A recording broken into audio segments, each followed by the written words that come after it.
All welcome back to another new video of Learn with Bhavna. अब जैसे कि आपने लास्ट वीडियो मेरी देखी, हम चैप्टर 3 पे आ गए हैं, which talks about social institution as continuity and change. तो हमने इसमें 3.1 ऑलरेडी कंप्लीट कर दिया है, जहाँ पे हमने caste and the caste system के बारे में बात की। कास्ट पास्ट में कैसी थी, कास्ट कलोनियलिज्म के टाइम पे कैसी थी, क्या नेचर था उस टाइम पे कास्ट का, and how is the caste in the present times within Indian society. तो इसके बारे में हमने जाना, जहाँ पे हमने काफ़ी डिटेल में बात की थी। नाउ हमारा 3.2 पे हम आ गए हैं, जहाँ पे हमें बात करनी है ट्राइबल कम्युनिटीज़ की। So let's move on to our important notes, वहाँ से मैं एक्सप्लेन कर रही हूँ। तो starting with the tribes, right. Tribe को एक ओल्डेस्ट इनहेबिटेंट्स बताया जाता है इंडियन सोसाइटी के अंदर। सबसे जो ओल्ड एक लोगों का बसना था इंडियन सोसाइटी के अंदर, वो ट्राइब्स के रूप में ही था। वहां पे अगर हम बात करें कि वो क्या लैक करती हैं, तो वहां पे कोई भी रिटन रिलीजियस टेक्स्ट नहीं होती है, कोई भी स्टेट या पॉलिटिकल फॉर्म नहीं होता है, और ना ही कोई class divisions, sharp class divisions हमें ट्राइब्स के अंदर नहीं देखने को मिलती है, राइट। अगर हम यहाँ पे जाते हैं अपनी बुक्स के अंदर, तो आप देख सकते हो कि अगर हम बात करते हैं ट्राइब की, तो वो बहुत ओल्ड हैं, ओल्डेस्ट इनहेबिटेंट है सब कॉन्टिनेंट के अंदर। ट्राइब इंडिया के अंदर डिफाइन की जाती है कि वो उनके पास क्या नहीं है, वर नॉट। ट्राइब ऐसी कम्युनिटीज थी जो कोई रिलीजन प्रैक्टिस नहीं करती है, उनके पास कोई रिटन रिलीजियस टेक्स्ट बुक नहीं है, उनके पास कोई स्टेट या political form of normal kind नहीं है, और कोई भी शार्प क्लास डिविजन्स नहीं है, as I mentioned in my important notes. अब हमें क्लासिफिकेशन जो है ट्राइबल सोसाइटीज की, वो दो ट्रेड्स के अंदर देखी जाती है। फर्स्ट हमारे आ जाएंगे परमानेंट ट्रेड्स, जहाँ पे जो रीजन है वो परमानेंट ट्रेड में आता है। जो 85% है ट्राइबल पॉपुलेशन, वो मिडिल इंडिया के अंदर रहते हैं, गुजरात, राजस्थान, एमपी, उड़ीसा, झारखंड। वहीं पे 11% जो ट्राइबल पॉपुलेशन है वो नॉर्थ ईस्ट में रहती है, और 3% अदर रीजन्स के अंदर स्कैटर्ड है। सेकंड हमारा आ जाएगा लैंग्वेज। तो 4 कैटेगरीज लैंग्वेज में, इंडो आर्यन, द्रविडियन, ऑस्ट्रिक और टिबेटो बुर्मन में डिवाइडेड है ट्राइब्स। ये 4 जो टाइप्स ऑफ लैंग्वेजेस हैं वो ट्राइबल सोसाइटीज बोलते हैं, जहाँ पे ऑस्ट्रिक और टिबेटो बुर्मन जो है वो प्रीडोमिनेंटली हमारी ट्राइबल लैंग्वेजेस मानी गई हैं। ना फिजिकल कैटेगरीज की बात करें तो रेशियल कैटेगरीज आ जाते हैं, जहाँ पे नेग्रिटो, ऑस्ट्रोलोडियो, मंगोलोडियो, द्रविडियन और आर्यन, ये सब फिजिकल कैटेगरीज के अंदर ट्राइबल्स के आते हैं। हमारा आ जाएगा देन इकोलॉजिकल हैबिटेट, जहाँ पे hills, forest, rural plains, urban industrial areas के अंदर हमें हमारे ट्राइबल्स सोसाइटीज जो है, ट्राइबल कम्युनिटीज हैं, वो स्कैटर्ड हुई दिखती हैं। अब साइज क्या है, जो हमारी लार्जेस्ट ट्राइब है गोंड्स है, भिल्स है, संथाल्स है, ओरोन्स है, मुंडास है, एक्सेट्रा है। जो पॉपुलेशन है इंडिया की, जितनी भी हमारी पॉपुलेशन है 104 मिलियन अकॉर्डिंग टू 2011 सेंसस, उसका 8.6%। Now look at the number, कितना लार्ज नंबर है ये। तो आप ये सोच लो कि जो ट्राइबल कम्युनिटीज है वो 8.6% है इंडिया के टोटल पॉपुलेशन का, which is a large number. And we can not ignore the fact कि जो ट्राइबल सोसाइटीज है वो एक बहुत लार्ज कम्युनिटी है हमारे इंडियन सोसाइटी की, और हमें उनकी बात करनी चाहिए। तो ये हमारा परमानेंट ट्रेड से ट्राइब्स के। ना हमारे सेकंड जो ट्रेड आ जाते हैं वो आ जाता है एक्वायर्ड ट्रेड। एक्वायर्ड मतलब कि जो उन्होंने अपनाया है, जैसे कि लाइवलीहुड उन्होंने क्या अपनाया। कुछ ट्राइब्स फिशरमैन करती हैं, मतलब कि फिश पकड़ती है, कुछ हंटर्स हैं, कुछ शिफ्टिंग कल्टीवेटर्स है, कुछ पीजेंट है, कुछ इंडस्ट्रियल वर्कर्स है। तो ये एक्वायर्ड ट्रेड है जो उन्होंने एक्वायर किया अपना डिफरेंट डिफरेंट लाइवलीहुड्स। अब एसिमिलेशन की बात करें तो जो स्टेटस है, कल्चरल इंटीग्रेशन है, वो भी हमें एक देखने को मिला है, बट एक रेजिस्टेंस हमेशा से देखने को मिला है हिंदुइज्म के द्वारा ट्राइब्स का।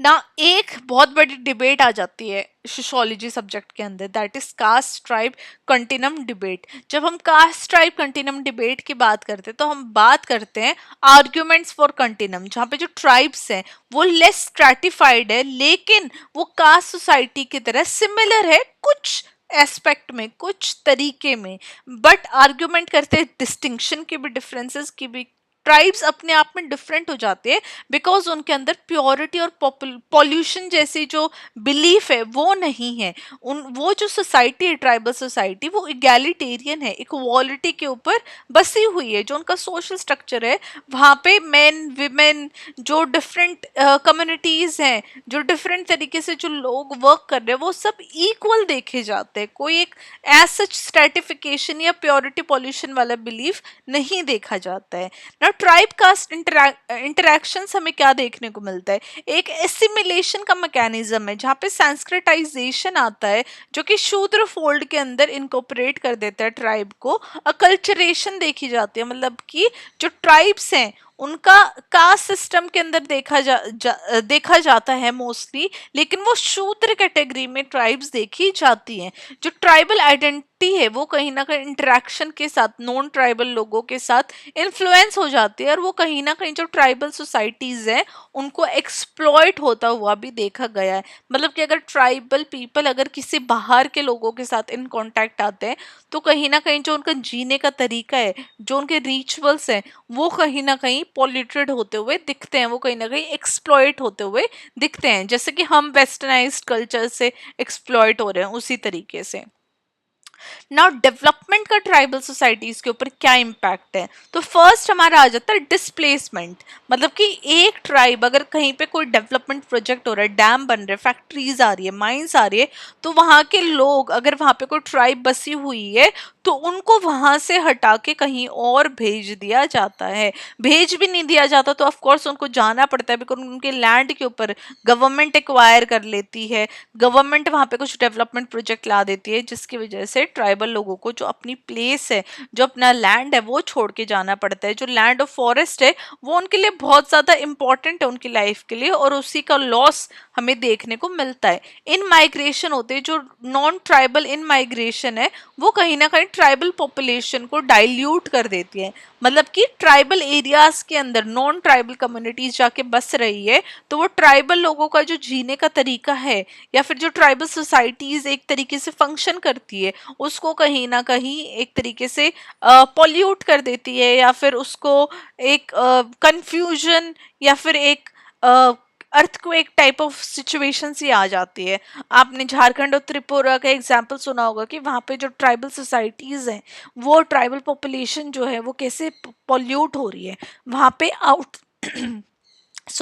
वहाँ पे आउटसाइड लोग जाके जो उनका तरीका है जीने का उसको कहीं ना कहीं शैटर कर रहे हैं ना। आज के टाइम पे अगर हम ट्राइबल आइडेंटिटी की बात करते हैं तो ट्राइबल आइडेंटिटीज इनकॉर्पोरेशन फोर्स के द्वारा आज भी मेन स्ट्रीम सोसाइटी के अंदर रेजिस्टेंस एक देखने को मिल रहा है, जो कि झारखंड छत्तीसगढ़ जैसी जो स्टेट है वो आज भी ट्राई कर रही है कि वो एक बैलेंस ला सके।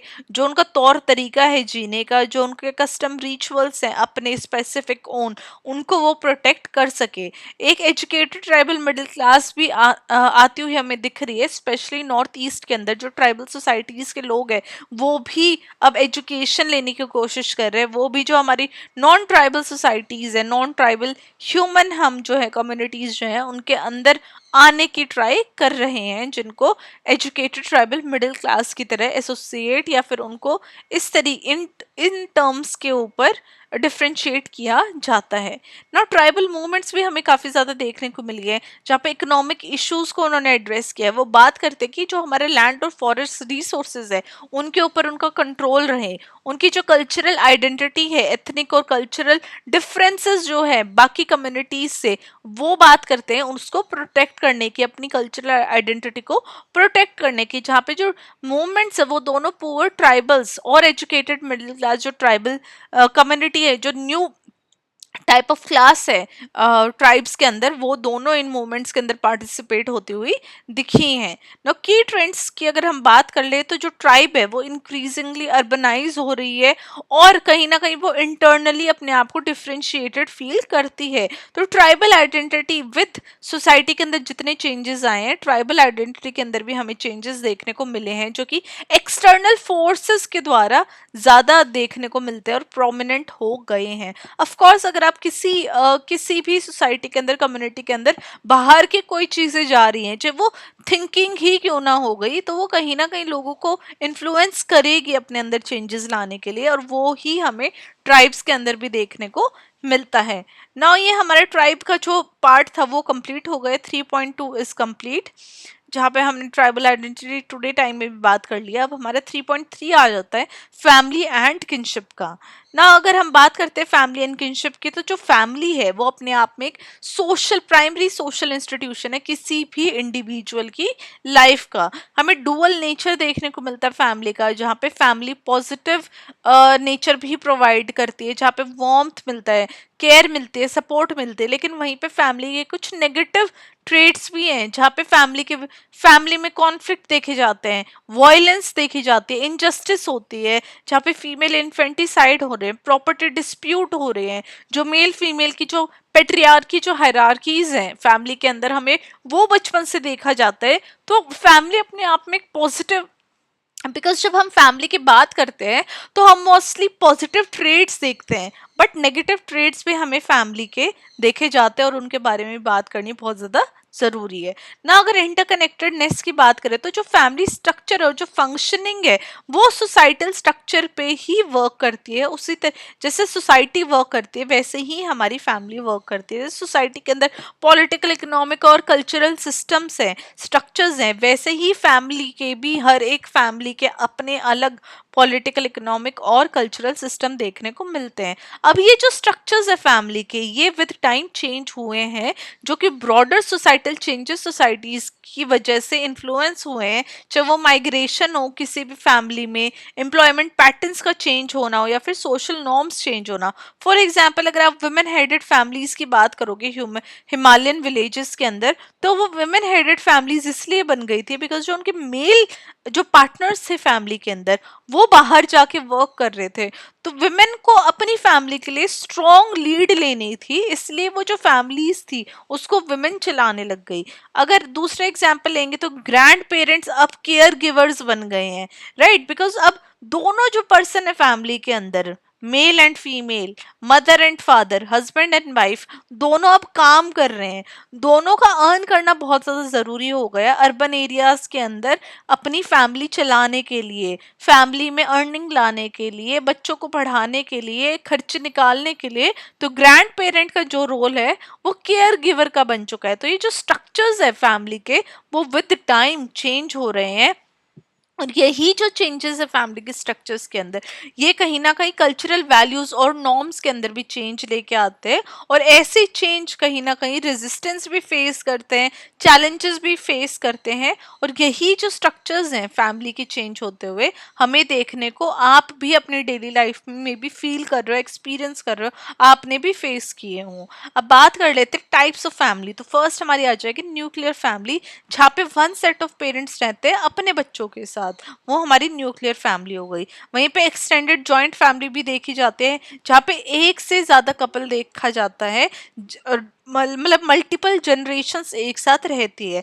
चाहे ब्रदर्स हो अपनी फैमिलीज के साथ, एल्डरली पेरेंट हो अपने सन के साथ, ग्रैंड सन के साथ और उनकी फैमिली के साथ, ये सब एक्सटेंडेड फैमिली में आ जाती है। और इंडियन सोसाइटी को जॉइंट फैमिली सिस्टम बोला गया, एक्सटेंडेड फैमिली सिस्टम बोला गया है, बिकॉज ये देखा गया है कि इंडियन सोसाइटी के अंदर ज़्यादातर जॉइंट फैमिली सिस्टम ही रहा है, और जॉइंट फैमिली के तरीके से ही इंडियन सोसाइटी चलती आई है। ऑफकोर्स अब जो पैटर्न्स है वो चेंज हो रहे हैं, but again joint family system still रहता है, बिकॉज अब अगर हस्बैंड वाइफ वर्क करने जा रहे हैं तो पीछे से ग्रैंड पेरेंट्स बच्चों को संभाल रहे हैं, तो वो जॉइंट फैमिली सिस्टम ही कहलाता है। नाउ बात कर ले कल्चरल और रीजनल डाइवर्सिटी की फैमिली फॉर्म्स के अंदर, तो रेजिडेंस रूल्स अगर हम बात करें तो एक हमारा होता है मेट्री लोकल, जहाँ पे जो कपल है वो वुमेन के पेरेंट के साथ रह रहा है। वहीं पे पेट्री लोकल होता है जहाँ पे जो कपल है वो मेन के पेरेंट के साथ रह रहा है। तो यहाँ पे क्या है, जो आदमी है वो शादी होके वुमेन के घर आके रहता है, और यहाँ पे जैसा हमारा होता है पेट्रियार्कल सोसाइटी के अंदर कि शादी होने के बाद वुमेन मेन के घर जाके उसके पेरेंट्स के साथ रहती है, अपने हस्बैंड के साथ है ना, हस्बैंड के पेरेंट्स के साथ। ना इनहेरिटेंस रूल्स क्या हो गया, एक तो मेट्रिलीनियल हो गया, जो प्रॉपर्टी है वो मदर से डॉटर को पास होती है, तो ये मेट्रिलीनियल सोसाइटी हो गई जहाँ पे जो प्रॉपर्टी मदर के नाम पे होगी एंड आगे मदर अपनी डॉटर को पास करेगी, मतलब कि फीमेल को पास होती है। वहीं पे पेट्रीलीनियल जैसे कि जो प्रॉपर्टी है वो फादर टू सन, जो यूजुअल हमें सोसाइटीज के अंदर दिखता है, वो हमारा पेट्रिलिनियल सोसाइटी होती है ना। अथॉरिटी और डोमिनेंस की बात करें तो पेट्रियार्कल सोसाइटी होती है जहाँ पे मेन की अथॉरिटी और डोमिनेंस देखी जाती है। वहीं पे मेट्रियार्की होती है जहाँ पे विमेन डोमिनेटेड सोसाइटीज हमें देखने को मिलती है। दो ये थियोरिटिकल कॉन्सेप्ट है, ये बोला जाता है, बट अभी भी काफी ज्यादा सोसाइटीज के अंदर अगर आप देखोगे नॉर्थ ईस्टर्न सोसाइटीज के अंदर हमें मेट्रियार्की या फिर मेट्रियार्कल सोसाइटीज देखी जाती हैं। अब बहुत सारी ट्राइबल सोसाइटीज हैं जो मेट्रियार्की को फॉलो करती है। अब की ऑब्जर्वेशन की बात करें तो जो फैमिली है वो अपने आप में बहुत डाइवर्स है, और डिफरेंट सोसाइटी डिफरेंट कल्चर्स के अंदर हमें डिफरेंट फैमिलीज डिफरेंट फॉर्म्स के अंदर देखी जाती है। मेट्रिलिनियल सोसाइटी एग्जिस्ट करती है, बट जो वुमेन डोमिनेंस है डिसीजन मेकिंग में वो बहुत कम देखा जाता है। कहने को मेट्रिलिनियल सोसाइटी है, बट चलती किसकी है, मेन की चलती है। और जो टर्म है जॉइंट फैमिली वो एक ट्रांसलेटेड कॉन्सेप्ट है, और वो इंडियन लैंग्वेजेस के अंदर नेटिव नहीं है। राइट, इंडियन लैंग्वेज के अंदर हमें कोई नेटिव इसका जो एग्जाम्पल है या फिर जो इसकी लैंग्वेज टर्म्स है वो देखने को नहीं मिला है। तो ये हमारा चैप्टर 3 था, चैप्टर 3 का सेकंड पार्ट था। हमारे चैप्टर 3 होता है कंप्लीट, इसके मैंने 2 पार्ट्स बनाए हैं। इस वीडियो के एंड में आपको फोल्डर का लिंक मिल जाएगा, you can find out the second part as well at the end of this video. तो ये हमारा चैप्टर 3 था। लेट मी नो कि आपको एक्सप्लेनेशन कैसे लगी। अगर आप डिफरेंट तरीके से चैप्टर की एक्सप्लेनेशन चाहते हैं, कुछ अगर आप क्वेश्चन के फॉर्म में वीडियोस चाहते हैं या फिर और डिफरेंट तरीके से यू वांट द वीडियो, तो वो भी आप मुझे कमेंट करके बता सकते हैं। So for now this was our chapter 3। I will see you very very soon with chapter 4. Till then, study well, study hard, and all the very best for your upcoming exams.